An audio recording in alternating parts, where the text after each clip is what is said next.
परमाराध्यतम श्री श्री गौड़ीय गुरुवर्गेर पाद पद्मे रही तुगी कृपा भिक्षा करे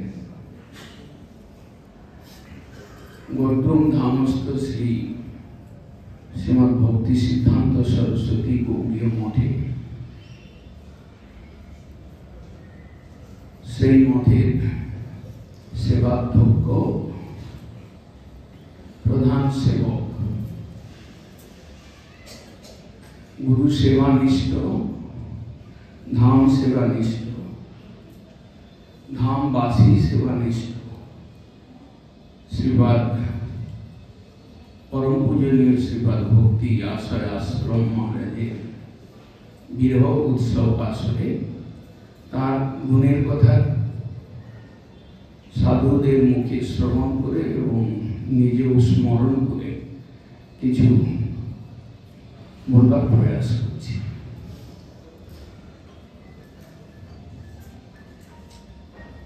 আমরা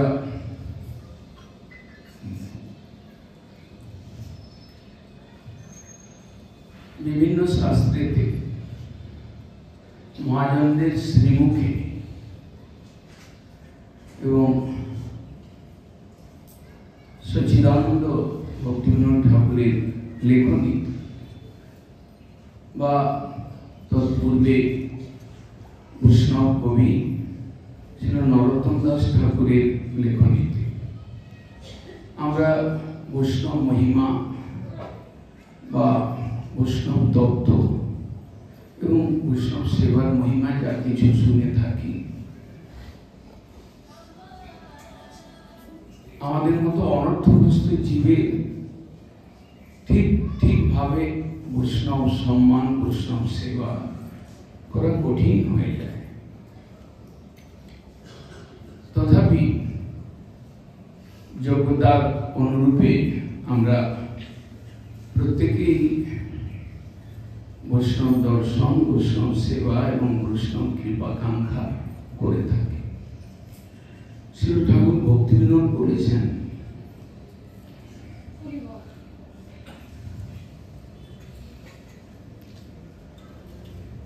বিমল বৈষ্ণবে প্রতি বাসনা হইবে কি। এই যে বিমল বৈষ্ণব এর সংজ্ঞা এর ব্যাখ্যা এর পরিচয় আমরা রেয়ার কখনো কখনো দেখতাম এবং সেই রেয়ারের মধ্যে মহারাজ ছিলেন এক রেয়ার। কোন প্রকার মল বৈষ্ণব চরিত্রে থাকে না, যদি আমাদের দৃষ্টিতে পড়ে সেটাও বঞ্চনার জন্য এসব শাস্ত্রের সিদ্ধান্ত রয়েছে। কিন্তু পূজ্যপাদ ভক্তি আশয় আশ্রম মহারাজ ওই রকম এক শ্রেণীর বৈষ্ণব ছিলেন যার মধ্যে কোনো মল ছিল না। আমরা ভক্তিবিনোদ ঠাকুরের ভাষায় পাই ওই বৈষ্ণব ঠাকুর দয়ার সাগর। দয়ার সাগর বৈষ্ণবের একটা লক্ষণ গুণ। সপ্তম গোস্বামী হিসাবে পরিচিত গৌড়ীয় বৈষ্ণব জগতে ধুরন্ধর তিনি বলছেন ওই বৈষ্ণব ঠাকুর দয়ার সাগর। আমরা পূজ্যপাদ আশ্রম মহারাজকে দেখেছি দয়ার সাগর। এই বদ্রুম ধামে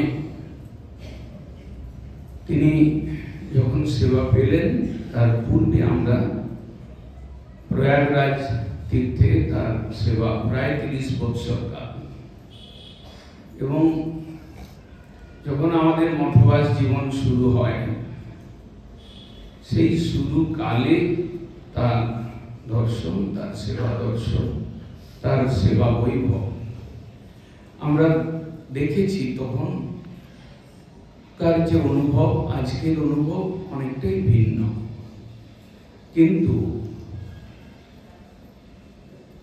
গুরুদেব শ্রী গুরু মহারাজ প্রভুপাদের জন ভক্তি কেবল উল্লুমি গোস্বামী মহারাজের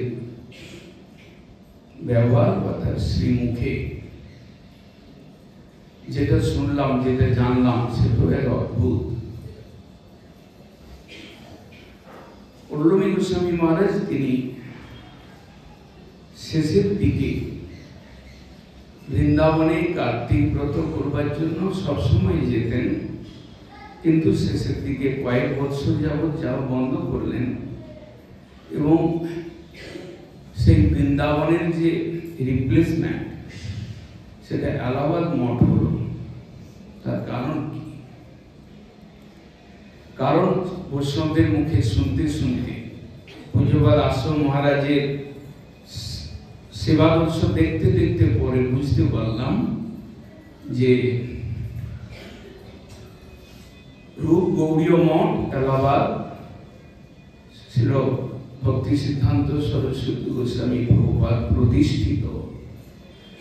সেই মঠটা অভিন্ন বৃন্দাবন হয়ে গেল গুরু মহারাজের কাছে, এবং তার মুখ্য কারণ সেবাবীর, সেবাদর্শ, সেবাধ্যক্ষ সেবাদ আশ্রম মহারাজের সেবার কারণে। এবং তিনি বললেন একদিন মুখে যে এখানে যে আনন্দটা পাই, এখানে যে সেবার বৈভব দেখি, এখানে থেকে যে কৃপার অনুভব হয়, সেটাও অন্য জায়গায় হচ্ছিল না, তাই এখানে আছে। আশ্রম মহারাজ তিনি সাইকেল চালাতেন এবং দীর্ঘকাল 30 বছর সাইকেল চালিয়েছেন। তার শরীরের হাঁটুতে, হাতের কোণেতে এবং পশ্চাৎ দেশেও সেই সাইকেলের ঘর্ষণের দাগ ছিল, যেটা কালকে আমরা তার সেই যাত্রাতেও দেখি। হয়তোবা বৈষ্ণবের এই লীলা যে সেবা করতে করতে সেবার চিহ্নগুলো রেখে আজকের দিনের সেবকরা শিখুক যে সেবা কিভাবে করতে হয়, শরীরটাকে কিভাবে চিন্ময় করতে হয়, তিনি সেটা দেখিয়েছেন। এখানে তিনি গুরু মহারাজের ইচ্ছায়, অরুণবী গোস্বামী মহারাজের ইচ্ছায় এসেছেন। বহুদিন থেকে তাকে আনবার চেষ্টা করছিলেন। এলাহাবাদ মঠটা কানা হয়ে যাবে এটাও তিনি বলেছেন, এবং তার ইচ্ছা অনুযায়ী ছিল ভক্তি ছিল ভাগবত গোস্বামী মহারাজ যখন আসন অলঙ্কিত করলেন, গুরুর আসন, তিনি সেটা শুনেছিলেন, জানতেনও যে এই গদ্রুম মঠ এটা মিশনের সেকেন্ড হেড অফিস বাহ্যত বলা হলেও মিশনের আদর্শ মঠ, আদর্শ সেবার স্থান, আদর্শ বৈষ্ণবগণের ভজনের স্থান, এটা গুরু মহারাজের কৃপায় সকলেই জেনেছেন, আজও জানেন। 2 বছর পর প্রকটের পর তিনি এখানে এলেন।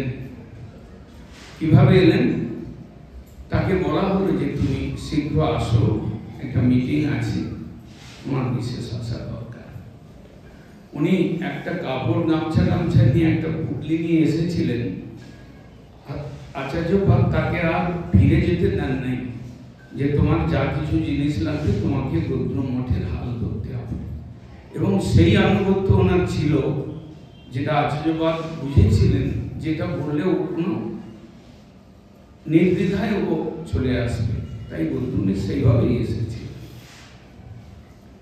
গদ্রুম মঠের লীলা আপনাদের মধ্যে যারা শ্রোতা রয়েছেন বা যারা বক্তা বললেন, সকলেই গদ্রুম মঠের সেবাদর্শের একটা ছাপ অনুভব করেন, বা তার সেবার যে শুদ্ধতার স্পর্শ কম বেশি প্রায় সকলেই পেয়েছে। আমরা তখন ওনার কাছে নবাগত ছেলে, ওনার মঠে দীক্ষা গ্রহণ হয় অরুণবী মহারাজের কৃপায়। বেনারস মঠের অধ্যক্ষ হয়ে ওনার সান্নিধ্য নিয়ে বড় হয়েছি। সঠিক পথ, সঠিক সঙ্গ নির্ধারিত হয়েছিল গুরু মহারাজের কৃপায়। সর্বতভাবে পাশের মঠের মঠরক্ষ হিসাবে রক্ষা করেছেন।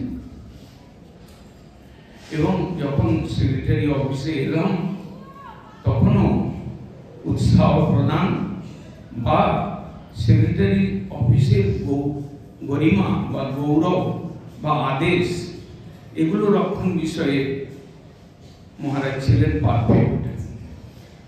ওনার মঠের কি অসুবিধা, ওনার সেবার কি অসুবিধা, ওনার শারীরিক কি অসুবিধা, ওনার আর্থিক কি অসুবিধা, ওদিকে ভ্রুক্ষেপ না করে মিশনের আদেশ, এটাই শেষ কথা, এটাই আমার জীবনের পাওনা। এ বিষয়ে তিনি 100-তে 110 নম্বর পেয়েছেন, কিন্তু কোনোদিন 99 নম্বর পান।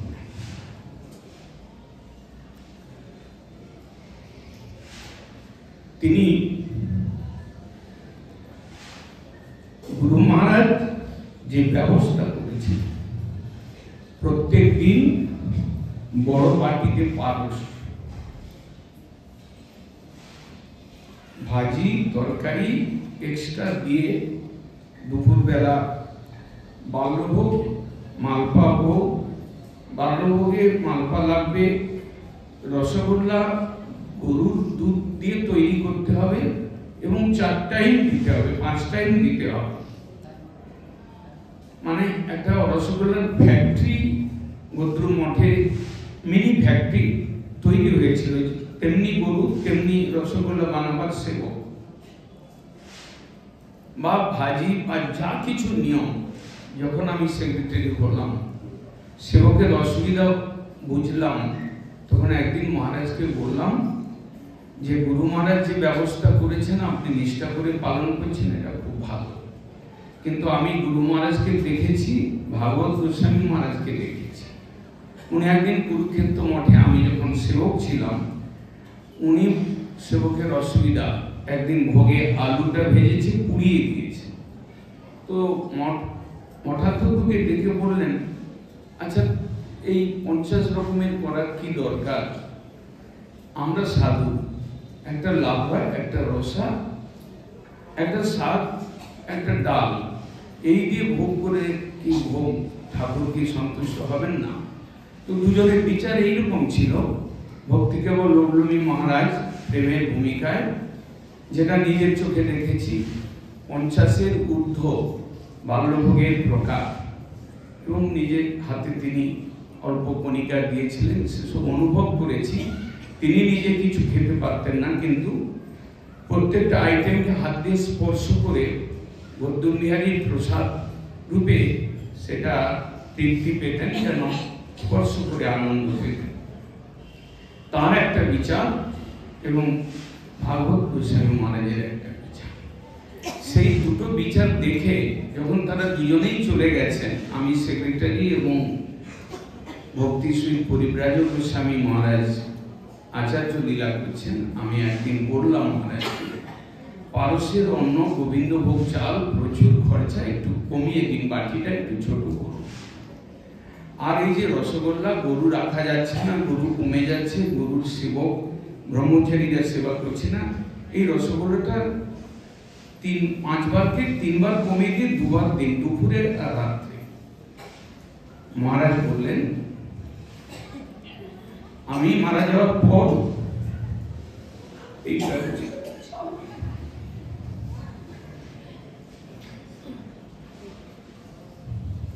আমার মৃত্যুর পর এটা চালু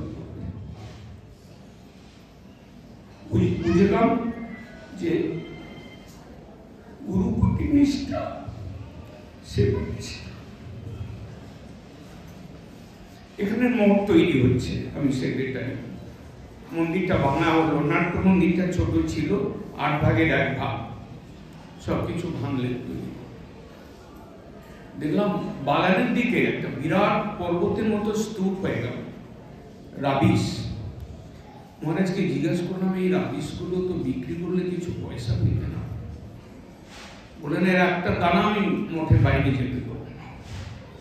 এখানে গুরু মহারাজ সব কাজে লাগাও।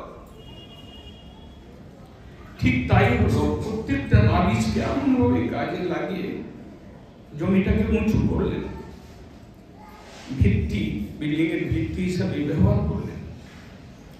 এই যে এই সকল নিষ্ঠা, এগুলো নিষ্ঠার এক একটা দৃষ্টান্ত এবং এগুলো উজ্জ্বল দৃষ্টান্ত। কোন সময় সেবকের অভাব, এখানে 25 জন থাকে, বাগবাজার মঠে 30 জন থাকে, পরিক্রমা প্রচারের জন্য সেবকের অসুবিধা হচ্ছে, কোনো কারণবশত এখান থেকে হয়তো 2 জন সেবককে দরকার পড়লো।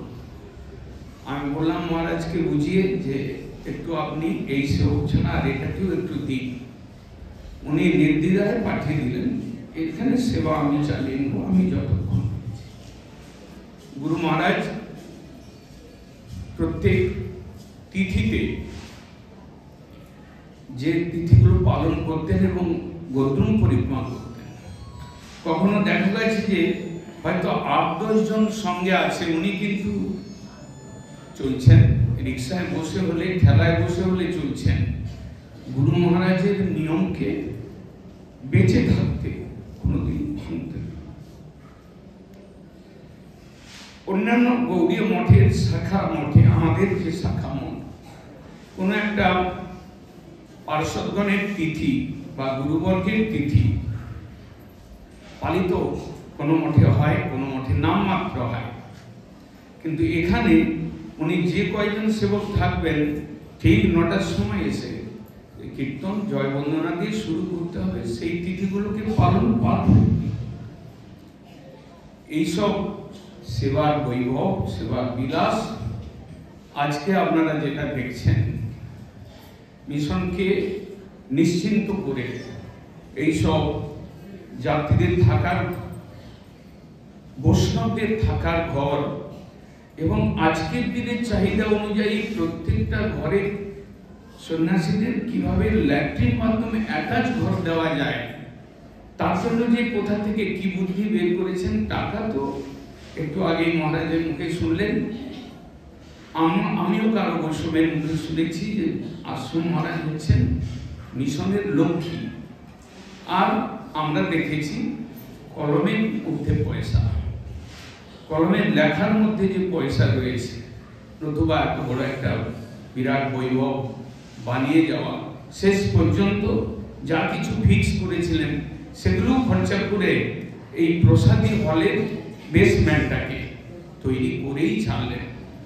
এবার বুঝতে পারলেন যে যাওয়ার সময় এসেছে, তো এবার তিনি ভাগবত পাঠ, আমি যখন আসতাম এসে সময় নেই, কাজের মধ্যেও এসে চেয়ারে বসে শোনা, এই গৌর কথা যে এখানে স্টার্ট হয়েছে তার জন্য ভেতরে আনন্দ প্রকাশ করা, সেবার বৈভব ভাবলেই যে তার ভেতরে আনন্দ, সেই আনন্দ আজকে তিনি একটা 40 বছরের একটা স্প্যান, একটা যুগ, সেই যুগের অন্ত হয়েছে কাউকে, তিনি সেই যুগের অন্ত করে তিনি আজ তার সেবা রাজ্যে প্রবেশ করেছেন।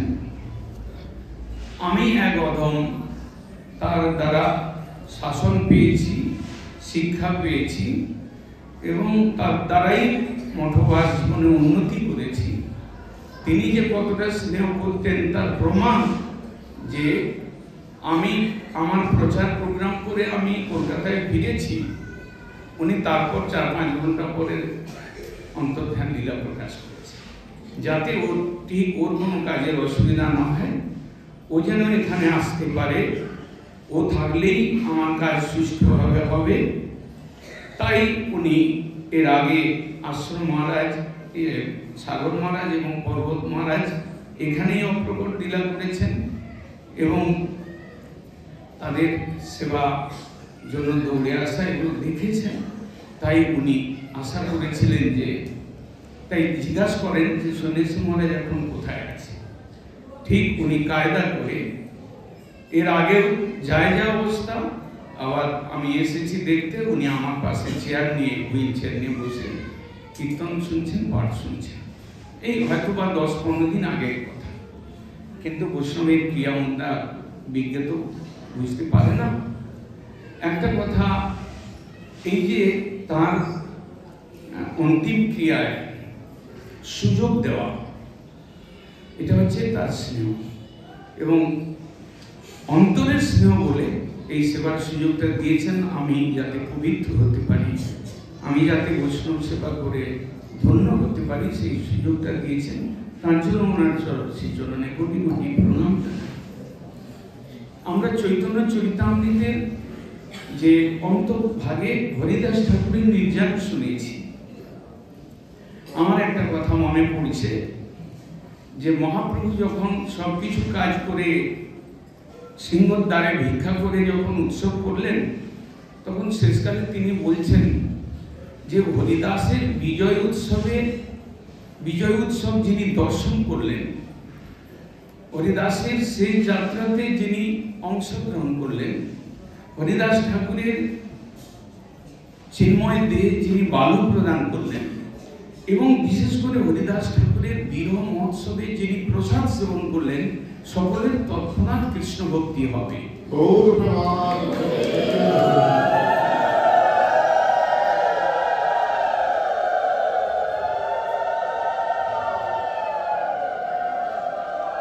আজকে কথা বলতে কোনো দ্বিধা নেই যে আপনারা যারা পরশুদিন থেকে সেবায় সাহায্য করেছেন, যারা দর্শন করেছেন, যারা কীর্তন করতে করতে গদ্দুর নাম রাত্রিতে পরিক্রমা করেছেন, যারা নৌকা নিয়ে তার শেষ যাত্রা সমাপন করেছেন, যারা তার মহিমা শ্রবণ করলেন এবং যারা আজকে তার প্রসাদ পাবেন, নিশ্চয়ই কণিকা আকারে প্রত্যেকের পাত্র অনুযায়ী বৈষ্ণব সেবার আদর্শ, গুরু সেবার আদর্শ, ধাম সেবার আদর্শ তাদের মধ্যে অল্প বিস্তর করে প্রবেশ করবে এবং তার উপকারটা কেউ কেউ হলেও বুঝতে পারবে।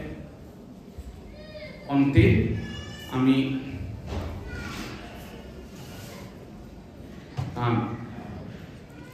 শ্রীপাদ পদ্মে আমার তিনি শিক্ষাগুরু নন, তিনি গুরু পদেই আসীন ছিলেন, কলমে লিখিত নয়, কলমের দ্বারা লিখিত তিনি গুরু ছিলেন, কিন্তু তিনি মিশনের একজন আচার্য ছিলেন। আমরা তার শিষ্য সূত্রে তার কাছে যা পেয়েছি অভাবনীয়, অকল্পনীয়, এবং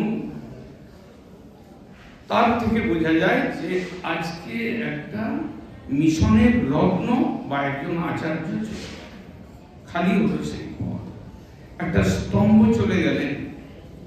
আমরা তার আজকে উৎসব করে আমরা কি প্রাপ্তি, আমাদের প্রাপ্তি কি, আমাদের প্রার্থনা কি? আমাদের প্রাপ্তি তিনি তার জীবন আদর্শের ছাপ ছেড়ে গেলেন। যারা সাক্ষাতে দেখেছেন তাদের সেই মধ্যে সেই গুণগুলো, তার গুণগুলো ভাসবে। বিরহ উৎসব বৈষ্ণবে আমরা সহজে কাঁদি না। আমরা ছেলে মরে গেলে, বাবা মরে গেলে হাও করি না। কোনো সময় বাইচান্স জল এসে যায়, কঠিন হৃদয়। কিন্তু বিরহ উৎসব, বিরহ মহোৎসব, বিরহ একটা মহা মহোৎসব। যদি ভক্তি রাজ্যের বিচার হয়, ভক্তি রসের বিচার হয়, একটা যখন গুরু বৈষ্ণব কাছে থাকেন, তাদের মহিমাগুলো দেখি, ততখানি হৃদয়ে অনুভব হয় না, ততখানি হৃদয়ে দাগ কাটে না। কিন্তু যখন তিনি চলে যান, অপ্রকট লীলা করেন, তখন ভিতরে দাগ কাটে, অনুভব করায়, গভীর ভাবে রেখাপাত করে। এই কারণেই বিরহ মহোৎসব বলা হয়।